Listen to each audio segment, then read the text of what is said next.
찬송하시겠습니다. 찬송가 516장입니다.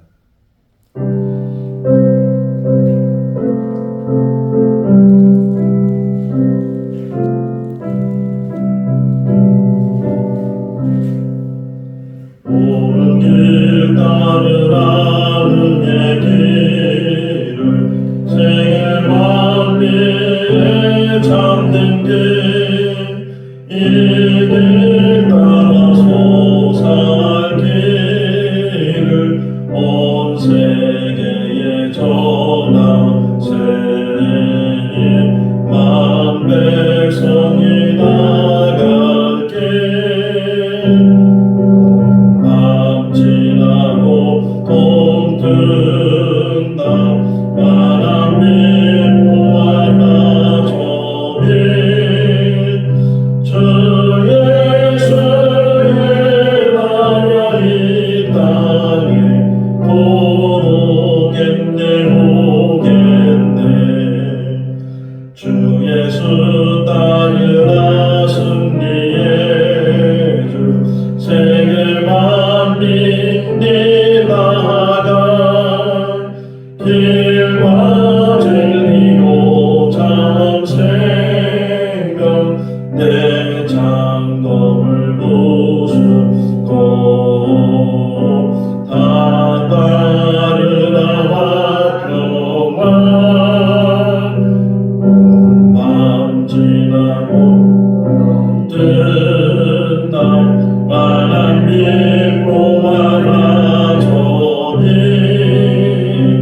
주 예수의 나라 이 땅에 곧 오겠네 오겠네 놀라운 이 소식 알리오라 세계 만민을 구하여 내 주 예수를 보내신 참 사랑의 하나님 만 백성이 따를 길 마음 지나고 동뜬다 바람이 보아라 저빛 주 예수의 나라 이 땅에 곧 오겠네 오겠네 고난길 헤치고 찾아온 길 많은 백성을 구한 길 모두 나와서 믿으며 온 세상이 마침내 이 진리에 살겠네 마음 지나고 동뜬다 바람이 보아라 저빛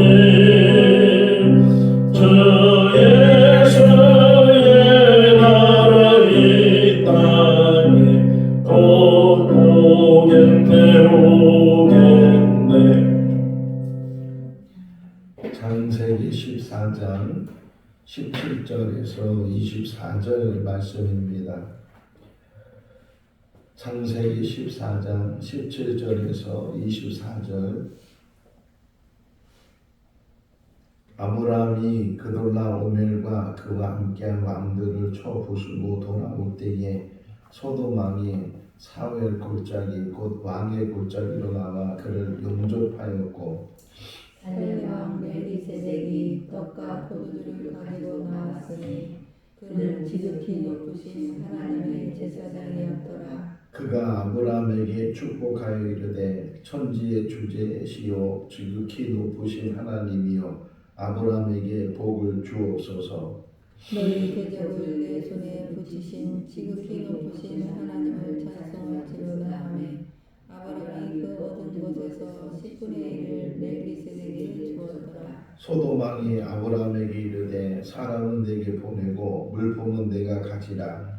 아브라함이 소돔아 이르되 천지의 주제시요 지극히 높으신 하나님 여호와께 내가 손을 들어 맹세하노니 내 말이 내가 아브라함으로 치부하게 하였다 할까 하여 내게 속한 것은 실 한 오락이 들 매끈 한 가닥도 내가 가지지 아니하리라.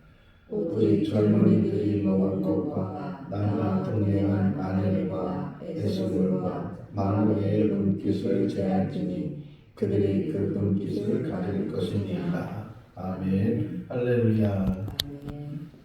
바둑을 두는 사람들이 처음 몇 개의 돌을 바둑판에 둘 때 그것을 가리켜서 포석이라고 합니다. 그러니까 처음부터 이제 바둑을 두기 시작하면서 마지막까지 누가 땅을 많이 차지하는가에 따라서 이기고 지는 그런 게임이기도 하고 스포츠이기도 한데, 그런데 처음에 이제 그 넓은 바둑판에 돌을 몇 개씩 이렇게 순서대로 자기 순서에 의하면 돌을 하나 놓고 또 상대방이 넣은 다음에 또 자기가 하나 놓고 이렇게 몇 개를 놓았을 때, 그런데 우리가 볼 때는 왜 저기다 돌을 놓는가 이렇게 생각할 때도 있지만 그 돌을 놓는 선수는 다 생각이 있어서 앞으로 이제 어떻게 전개할 건가, 어떻게 이 바둑판에서 땅을 많이 차지할 건가, 또 이제 바둑을 두다 보면 상대방과 싸우게 돼요. 싸우게 됐을 때 어떻게 싸워서 이길 수 있는가, 이런 것들을 생각하면서 돌을 놓는 거예요. 그러니까 그냥 놓는 것이 아니고 앞으로 일어날 일들에 대해서 깊이 생각하면서, 선수들은 뭐 프로라고 하잖아요. 프로 선수들은 몇십 수를 볼 뿐만 아니라 더 나가서는 바둑 전체를 다 보면서 바둑 하나하나를 둔다는 거예요.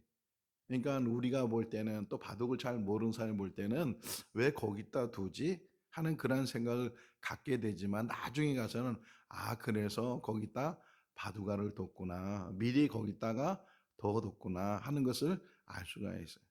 성경이 바로 그런 거예요. 성경에 보면 많은 이야기들이 있는데 그 많은 이야기들 속에서 툭툭 튀어나오는 그런 이야기들이 그때는 그냥 지나가는 이야기처럼 보이지만 나중에 보니까 그 이야기가 그냥 만들어진 이야기, 그냥 생긴 이야기가 아니고, 그런 이야기를 통해서 지금 하나님께서 어떤 일을 하실 건지 또 어떤 일을 이루실 건지 하는 것들을 우리들에게 보여주는 그런 성경이 바로 이거예요. 예를 들면 하나님께서 사람을 만드셨어요. 그리고 에덴 동산에 살게 하셨는데 그들에게 말씀하시기를 여기서 있는 열매들은 너희가 임의로 먹지만 저 중앙 동산 안에 있는 선악을 알게 하는 나무 열매는 먹지 말아, 먹으면 반드시 죽게 된다. 그럼에도 불구하고 그 말을 어기고 불순종해서 그 열매를 먹게 됐을 때 그들이 이제 하나님으로부터 벌을 받는 이야기가 나오잖아요. 창세기 3장에 보게 되면. 근데 제일 먼저 하는 이야기가 뱀에게 말씀을 하셔요. 창세기 3장 15절 말씀에 보게 되면 여자의 후손과 너의 후손이 서로 싸우게 될 텐데 여자의 후손이 너의 머리를 상하게 할 것이고 너의 후손이 그 여자의 후손의 발꿈치를 상하게 할 것이다. 이런 이야기가 톡 한번 튀어나와요. 그러고서 이제 하와에 대해서, 아담에 대해서 이야기하는 그런 이야기가 나오는데, 이게 그냥 딱 지나가는 이야기처럼 보였지만 나중에 계속 역사가 흐르고 계속 이야기가 전개되면서 예수님이 이제 등장하시고 또 예수님이 십자가의 죽으심으로 그 일을 다시금 되짚어서 저 창세기에 나타나는 그 이야기를 되돌아보니까 바로 그 여자의 후손이라는 말이 예수님을 가리키고 있었다. 그러니까 예수님의 십자가의 죽으심이 이 죄를 해결하고 죽음을 해결하고 사단의 그 관계를 해결하는 그런 역사를 이루는 것을 후에 가서야 알게 돼. 자, 또 아담과 하와가 에덴 동산에 쫓겨날 때 그냥 쫓겨나는 것이 아니고 하나님께서 뭘 입혀 주셨어요? 가죽옷을 입혀 주셨어요. 물론 벌거벗고 있으니까 그들이 수치를 느끼게 되니까 그들에게 그 수치를 가리라고 가죽옷을 이제 입혀줬을 텐데 그게 이제 지나가잖아요. 지나가는 이야기로 툭 던져놨는데 이게 계속 나중에 또 예수님의 이야기로 또 딱 집중해 보니까 가죽의 의미가 가죽옷의 의미가 굉장히 깊은 의미를 가지고 있는데 그 당시에 가죽옷을 만든다는 것은 짐승을 잡는 것이고 짐승이 피를 흘리는 것이고 짐승이 죽어야 가죽옷을 이제 하나 생산할 수 있는데 그것을 사람에게 입혀주셨다는 게 이게 유월절 사건하고도 같이 연결되고 십자가의 사건에도 같이 연결되고 창세기에 일어난 일인데도 불구하고 신약에 와서 예수님에 대한 이야기에 와서 그 모든 것들이 다 풀려지게 되는 거예요. 그러니까 왜 그렇게 가죽옷을 입혀주셨는가? 구원은 하나님 손에 달렸어요. 하나님께서 대신 희생 제물을 통해서 제사법을 통해서 이 속죄라는 게 뭔가를 먼저 성막 사건을 통해서 알려주시고 그리고 예수님의 십자가를 통해서 그 모든 죄의 문제가 해결되는 것. 신약 성경에 뭐 복음서도 있고 역사서도 있고 서신서도 있고 바울의 서신이 13권 있다고 하는데 그런데 또 하나 중요한 게 뭐냐면 히브리서예요. 어떤 면에서 다른 성경은 다 저자를 알아요.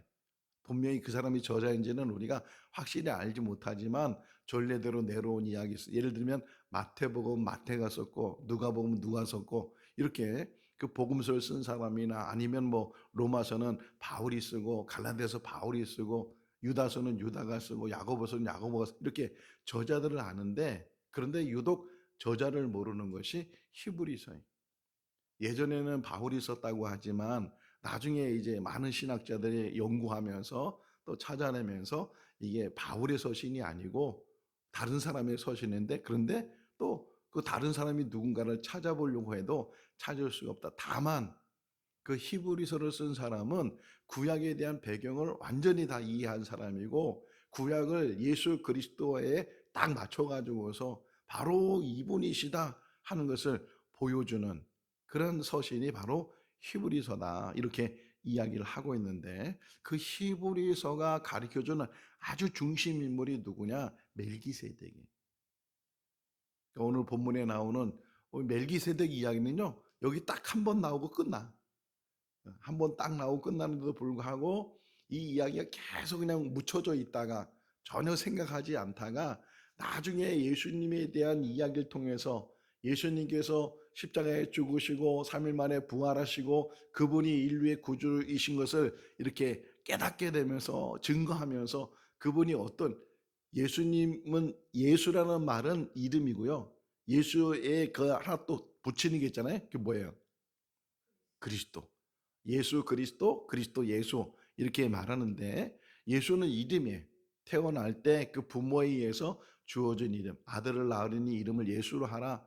저가 자기 백성을 저들의 죄에서 구원할 자이심이라 이렇게 천사가 요셉에게 알려주면서 예수의 이름을 짓게 했는데 그분이 누구셨는가라는 것을 이제 계속 사람들이 깨닫게 되면서 마가복음 1장 1절 말씀에 보게 되면 하나님의 아들 예수 그리스도의 복음의 시작이다. 그분이 하나님의 아들이셨다는 거예요. 요한복음은 하나님이셨다는 거예요. 그분이 그리스도다.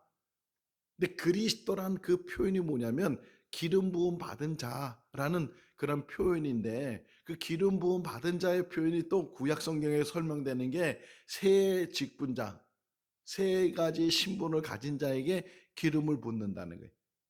왕에게 기름을 붓고 제사장에게 기름을 붓고 또 선지자에게 기름을 붓고 그러니까 그리스도란 말은 기름 부음 받은 자라는 뜻인데 바로 예수는 왕이시고 제사장이시고 선지자이시다 이렇게 설명을 하는데 그 안에 뭐가 들었다고요? 제사장. 근데 유대인들에게 있어서 제사장은 예수님은 제사장이 될 수 없는 신분이에요. 지파적으로 볼 때.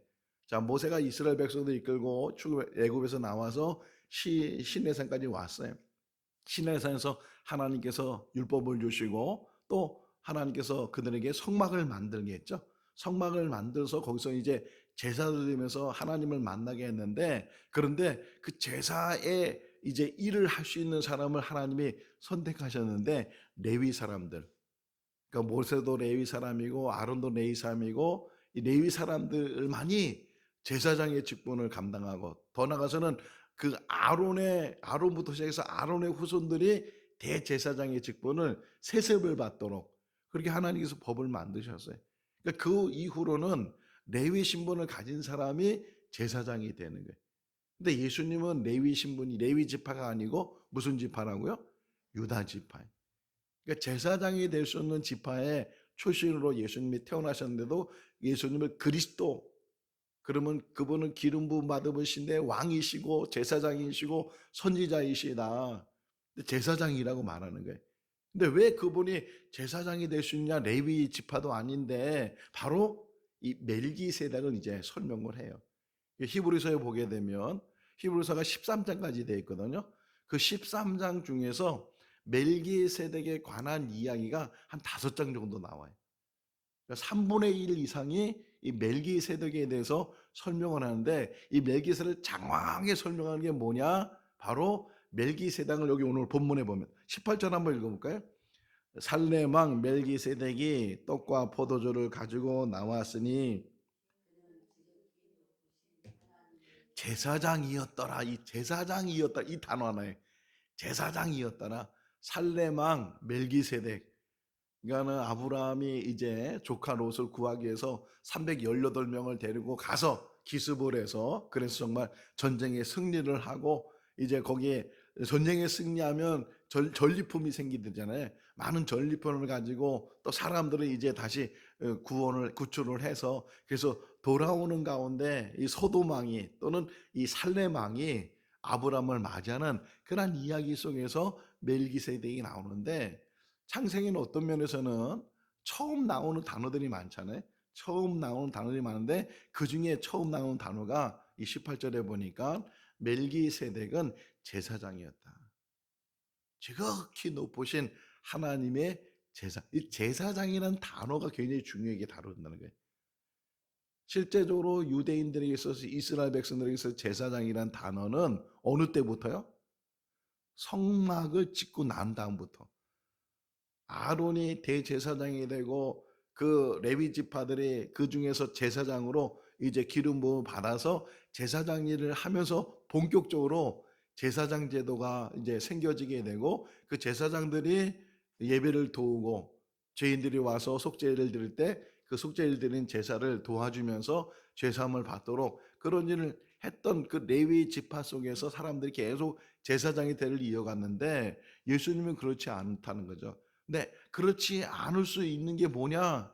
그 레위 지파의 제사장이 세우기 전에 먼저 그 전에 그것도 아브라함 시대에 그러니까 성막이 만들어지면서 레위 지파 안에서 제사장을 세울 때는 모세 시대. 근데 그 모세 시대보다 더 훨씬 전에 한 500년 전에 아브라함 시대에도 하나님의 제사장이 있었다. 지극히 높으신 하나님의 제사장인 멜기세덱 그가 아브라함을 맞이하고 아브라함을 위해서 떡과 포도주를 주면서 그를 축복해 주고 그리고 또 그에게 아브라함에게 말하기를 하나님을 찬양해라. 하나님을 찬송해라. 이렇게 멜기세덱이 이제 아브라함에게 얘기하는 그런 대화 속에서 레위 그 후손들이 제사장이지만 그러나 그 이전에도 하나님이 제사장을 세웠는데 그 제사장이 바로 멜기세덱이다.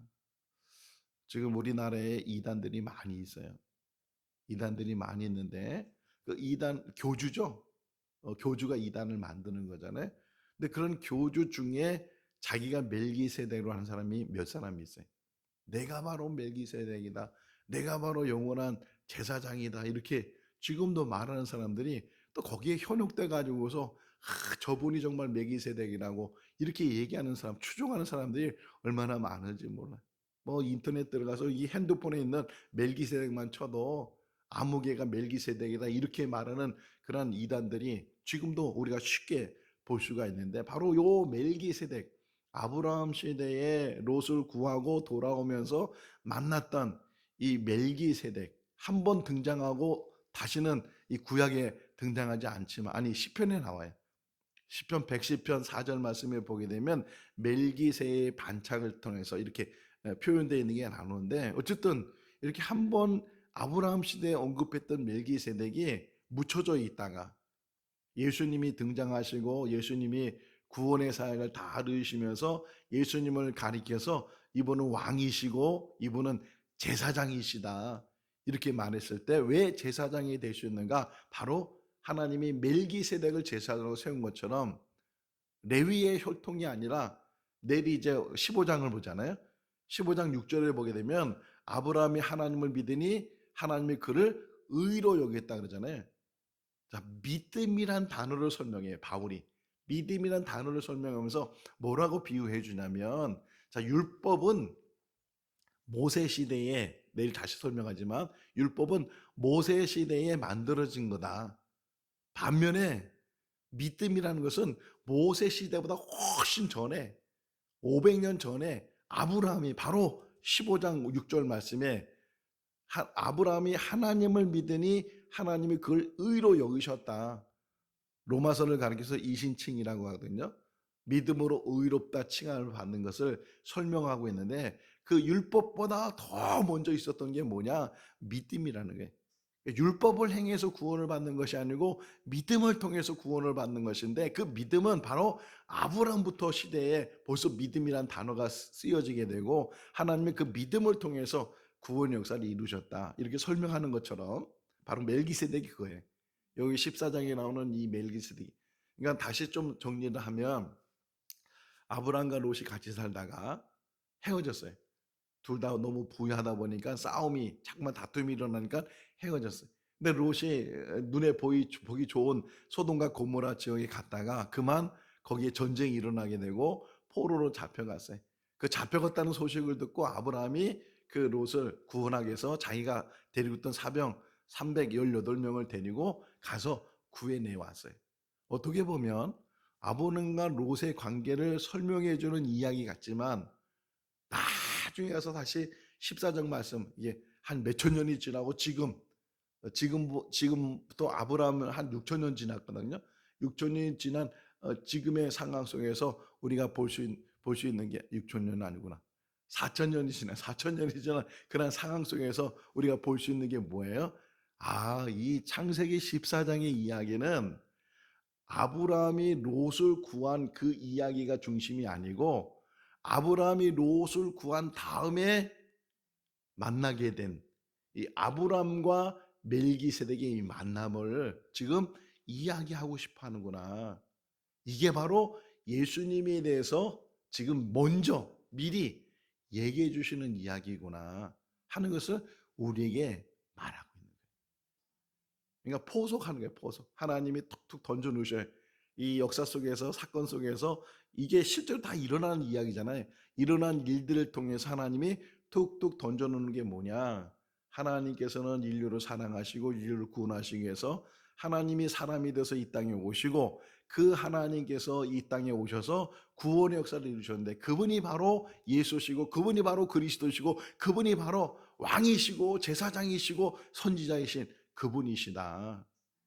히브리서를 다시 한번 설명 우리가 잘 윤회해서 보게 되면 그 멜기세덱 제사는 영원하다는 거예요. 그래서 비교를 해요. 레위 지파의 제사장은 기한이 있잖아요. 그 사람이 20세부터 50세까지 이렇게 30년의 기한이 있는 것처럼 또 사람이 여기 영원히 사는 게 아니고 죽게 되니까 또 그 아들이 되든 누가 되든 레위 또 이제 시작과 마침이 있는 제사장의 직분을 감당했다면 이 멜기세덱은 영원한 제사장인 것처럼 예수 그리스도가 영원한 제사장이시다. 그렇게 우리에게 지금 멜기세덱을 통해서 예수님이 누구신가를 우리에게 설명을 해주는데 바로 아브라함 시대에 그 멜기세덱이 등장을 하게 돼. 시편 110편 한번 볼까요? 시편 110편 4절이에요. 시편 기자는 한참 후의 사람이잖아요. 그럼에도 불구하고 그가 다시금 멜기세덱을 등장시켜요. 시편 110편 다윗의 시라고 써 있네요. 4절 말씀 885쪽 같이 읽어볼까요? 여호와는 맹세하고 변하지 아니하시리라. 이르시기를 너는 멜기세덱의 서열을 따라 영원한 제사장이라 하셨도다. 영원한 제사장이 되신다. 자, 그러면은 하나 또 이제 우리가 생각할 수 있는 것은 제사장이 하는 일이 뭐예요? 제사를 도와주는 일이죠. 그가 하나님이 되는 게 아니고 제사를 도와주는 거예요. 어떻게 보면 중보자예요, 중보자. 죄인이 하나님을 만날 수 있도록, 또 죄인이 죄의 문제를 가져왔을 때 그 죄의 문제를 해결할 수 있도록 제사를 도우면서 죄의 문제를 해결하는 데 도움을 주는 그런 역할을 하는 직무가 제사장이에요. 그 일을 예수 그리스도가 하신다는 거예요. 죄인 된 우리가 예수 그리스도. 근데 또 하나 달라진 게 히브리서가 설명하는 게 뭐냐면 구약 시대의 제사는, 구약 시대 성막에 드려지는 제사는 죄인 된 사람들이 스스로 제물을 가져다가 그 제물을 통해서 죄사함을 받는데, 신약에 와서 예수님을 통해서 우리에게 설명해 주는 것은 그분이 제사장이실 뿐만 아니라 또 하나의 역할을 하신 게 그분 스스로가 제물이 되셨다. 희생 제물이 되셔서, 그래서 우리가 제물을 가지고 오지 않는다 할지라도 예수 그리스도 그분께서 제물이 되셔서 그분이 피 흘리시고 그분이 죽으셔서 우리가 그 죽음에서부터 살아나게 되고 죄의 문제가 다 해결되게 됐다 하는 것을 우리에게 설명을 해주고 있어요. 예수님은 영원한 제사장이신 줄로 믿습니다. 이 멜기세덱은 예표예요. 그림자예요. 영원한 하나님의, 여기 다시 한번 본문을 보시면 지극히 높으신 하나님의 제사장이다 이렇게 표현하고 있잖아요. 지극히 높으신 하나님의 제사장인 멜기세덱, 그가 예표적으로 보여주는 것처럼 예수 그리스도가 바로 영원한 제사장이고, 그분만이 모든 이게 다른 제사장이 올 필요도 없고 다른 제사장이 이을 필요도 없고, 그분이 영원한 제사장이 돼서 우리의 모든 죄의 문제, 하나님과 가까이 하는, 어제 우리 정태선 선교사님이 말씀 주시면서 뭐가 중요하다고요? 하나님과의 관계가, 친밀감이 중요하다고 그러잖아요. 가까이 하는 게 중요하다고 하잖아요. 하나님과 가까이 할 수 있는. 그래서 히브리서 4장 16절 말씀에 보게 되면 예수 그리스도의 그 은혜를 힘입어서 보좌 앞에까지, 하나님의 보좌 앞에까지 우리가 나갈 수 있다. 왜? 그분이 제사장이 되셔서 우리를 그 죄의 문제를 해결해 줌으로 인해서 제단을 통하면 물두멍이 나고, 물두멍을 통하면 성소와 지성소로 들어가게 되는데, 바로 또 예수님이 십자가에 죽으실 때 어떤 사건이 일어났어요? 휘장이 찢어지는 사건이 일어나잖아요. 이 휘장의 의미는 성소와 지성소를 가로막았던 거예요. 벽과 같은 거예요. 그런데 예수님이 십자가에 죽으심으로 그 가로막힌 것까지도 다 제거해 주셔서, 그리고 베드로전서 2장 9절 말씀에 보니까 우리를 가리켜서 뭐라 그러냐요? 왕 같은 제사장이다. 그래서 우리를, 제사장만이 지성소에 갈 수 있어요. 그것도 대제사장만이 지성소에 갈 수 있는데, 예수 그리스도가 그 누구도 다 지성소의 의미는 하나님의 보좌에, 하나님 앞에, 그 하나님의 앞에까지 우리를 가도록 인도하신 분이 예수 그리스도이시고, 이분이 바로 아브라함 시대에 나타났던 멜기세덱, 실체이신 대제사장이신 예수 그리스도이시다 하는 것을 우리에게 가르쳐주고 있어요. 오늘 또 아침에 묵상하면서 여기 멜기세덱이 원하는 게 있어요. 20절. 하나님께서는 이 제사장을 통해서 아브라함에게 지금 말씀하시는, 원하시는 게 뭐냐. 20절 한번 읽어볼까요? 너희 대적을 내 손에 붙이신 찬송할지로다 하며 아브라함이 그 얻은 것에서 10분의 1을 멜기세덱에게 주었더라. 뭘 요구했어요? 멜기세덱에 찬송하라, 찬송하라. 이사야 43장 21절 말씀에서도 하나님이 왜 사람을 지으셨는가? 찬송받기 위해서. 우리가 이 땅에 사는 날 동안 정말 열심히 해야 될 일이, 기도도 열심히 해야 돼요. 근데 기도만큼 또 열심히 해야 될 일이 뭐냐? 찬송하는 거예요. 근데 항상 우리는 고정관념 속에 있어요. 찬송이라는 게, 물론 찬송은 소리 내서 노래하는 게 찬송이에요. 근데 만약에 예를 들면 말을 못하는 분들 있잖아요. 그런 분들은 어떻게 찬송해야 돼요? 소리가 안 나는데. 몸으로 하죠. 몸으로. 근데 수화로 할 때 그 수화 찬송도 얼마나 은혜스러운지 몰라요. 소리는 안 나는데 그 몸을 다해서 그 표정과 그 손과 몸짓을 통해서 찬송하는데 얼마나 아름다운지 몰라요. 그러니까 소리로 찬송하는 것만 찬송이 아니고 몸으로도 찬송할 뿐만 아니라 더 나아가서는 삶을 통해서 찬송하는, 삶을 통해서. 찬송의 의미는 딱 하나에 찬송의 의미는 노래를 잘하고 못하고 이게 중요한 게 아니고 찬송의 의미는 이렇게 해야 돼. 어떤 의미냐? 하나님을 기쁘시게 하는 것. 하나님을 기쁘시게 하는 것. 나의 삶을 통해서 내가 말하는 것, 내가 행동하는 것, 내가 모든 일을 통해서 하나님을 기쁘시게 하는 것. 이게 찬송이에요. 하나님 앞에 올려드리는 찬송의 삶이 될 수 있기를 바랍니다. 내 삶이 노래가 되고 나의 모든 것이 노래가 되는 거예요. 내 생각까지도 내 말과 내 행동과 내 모든 것들이 뭐라 그래요? 보세요. 다시 한번 보세요. 지극히 높으신 하나님을, 그렇죠? 지극히 높으신 하나님을 찬송해라. 이게 우리의 본분이고 이게 우리의 삶의 목적이에요. 우리의 삶을 통해서 제가 부족하지만 뭐 자랑할 것도 없지만 매일 아침마다 피켓 들고 나가는 것도 그것도 하나님의 찬송하는 몸짓이에요.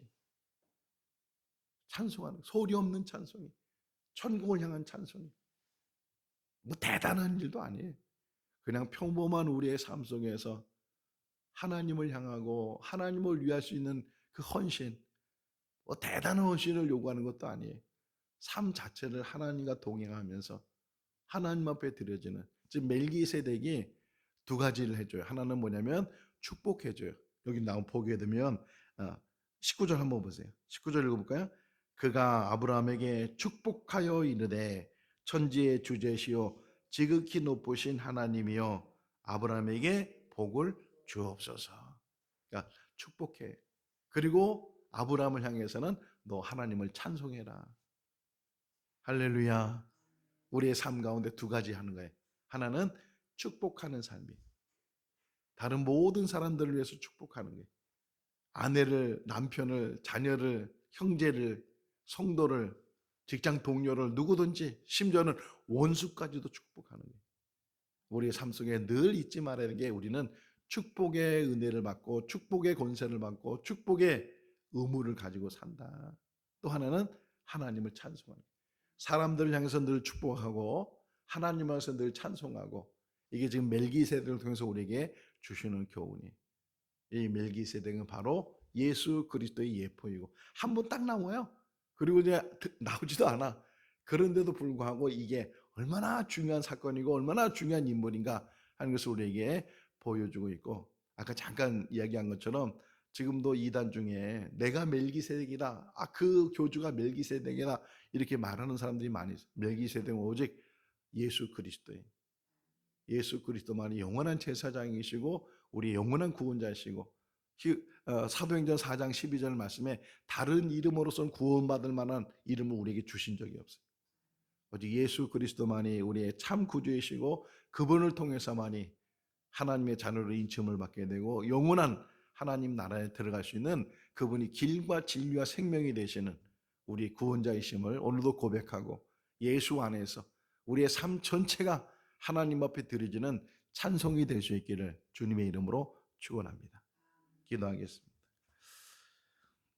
사랑과 은혜가 많으신 하나님 아버지, 그냥 지나가는 말씀 같지만 곱씹고 곱씹으면 그것이 하나님께서 구원을 이루시는 역사를 우리에게 보여주십니다.